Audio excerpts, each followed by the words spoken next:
Hello, je fais cette petite vidéo pour interviewer Monsieur Drew. Pour la petite histoire, Monsieur Drew était au Tchad il n'y a pas très longtemps en tourisme d'après lui et il serait guidé par un jeune Tchadien qu'il a rencontré sur les réseaux sociaux.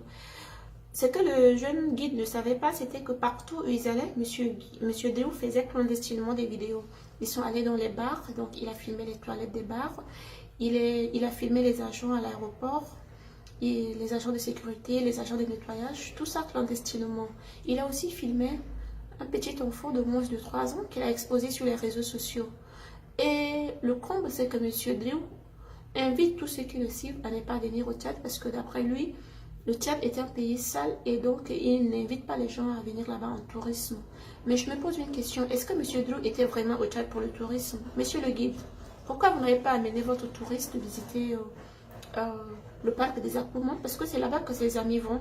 Pourquoi il n'est pas allé visiter la terre de nos ancêtres? Il n'est pas allé à Gavi, pourquoi?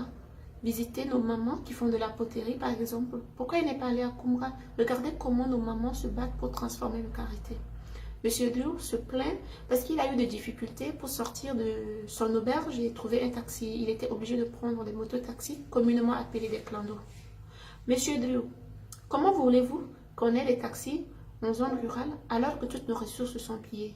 Monsieur Drew, vous savez aussi bien que moi qu'aux États-Unis, on ne prend pas les taxis. C'est pas tout le monde qui prend les taxis à partir de la maison. On est obligé de marcher pour aller prendre les métros.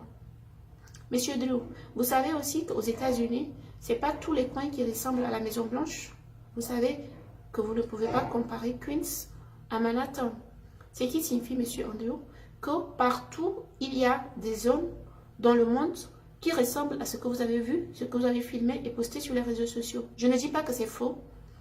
Et en tant que Tchadien, je dois me mettre au travail pour que la prochaine fois que tu reviens au Tchad, tu n'aies plus les mêmes impressions. Ce que je n'ai pas aimé dans toute cette histoire, c'est le mépris. C'est le mépris avec lequel tu as parlé de mon pays. Tu as parlé de mon pays avec beaucoup de négligence. Tu as dédaigné mon pays. Et ça fait plus de mal. Ça fait trop mal et je ne suis pas la seule. Et aujourd'hui, je me rends compte que tous les Tchadiens qui ont suivi cette vidéo sont choqués. Je profite de la même occasion pour interpeller les consciences des jeunes Tchadiens sur Facebook, sur Twitter, sur Instagram, sur tous les réseaux sociaux. Faisons très attention à l'utilisation des réseaux sociaux. Sachons utiliser les réseaux sociaux pour une bonne cause. Faisons très attention au type d'informations que nous donnons aux gens. Nous ne savons pas qui est derrière les machines que nous utilisons, avec qui nous discutons et quelles sont les intentions que les gens ont réellement.